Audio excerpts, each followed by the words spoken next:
All right, we're here at the end of the second day of JSConf EU, and I'm here with Madeleine Neumann, and we're going to be talking about the conference and her own conference that she's organizing. So, Maddie, what was your favorite part of the conference so far?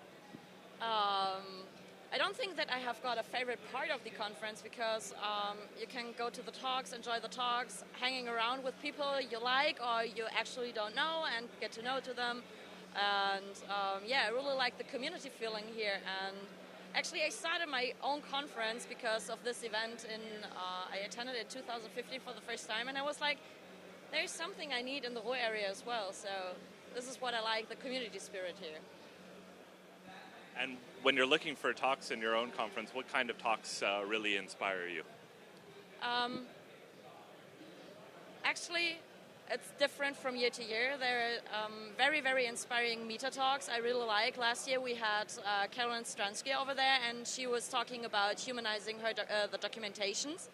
And I really like that. Also, I really like technical talks, and we try every year to get a bunch of topics together, so there's one topic for everyone. So yeah, there's no specific I really like. It's kind of like it depends on the topics itself. Great. And what are you most excited for this year for RuhrJS?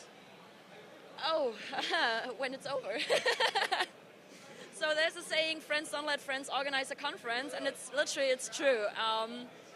But I'm looking forward to meet all the lovely people again, and also like here, meeting new people and having a good time together. This is the most valuable thing for me, and also to bring people together who normally not getting together. So this is what I'm excited about. What do you think makes the JavaScript community so special? The JavaScript community is very aware and caring. So there's no oh, you don't know that, just go away, I don't would like to talk to you. It's kind of like, oh yes, I can explain it to you that. I would love to explain it to you. And it's the enthusiasm behind the topics and behind the people, what I really like. Can you tell us when RuhrJS is this year? Yeah, it's on the 5th and 6th October this year in the lovely Ruhr area in the so-called Bochum. It was a coal mining area back in the days, and at least we try to create something new because there are no coal mines anymore. And yeah, it's in Germany, it's in Bochum, and 5th and 6th October.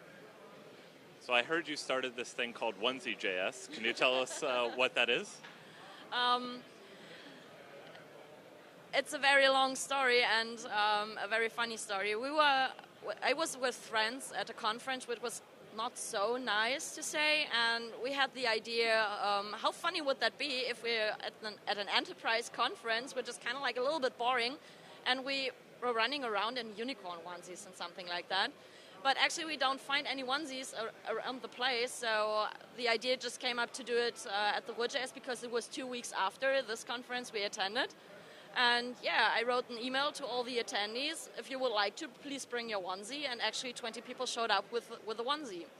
And it grows and grows and grows, and we try to create a very inclusive group where people reach out, and I think it's more easy to break the ice if someone is coming up to you and ask you, why the hell are you wearing a onesie? So you have got directly a topic to talk about, and it's a nice icebreaker. Well, thanks very much for talking with me today. I hope you enjoy the rest of the conference. Oh yes, I will. Thank you.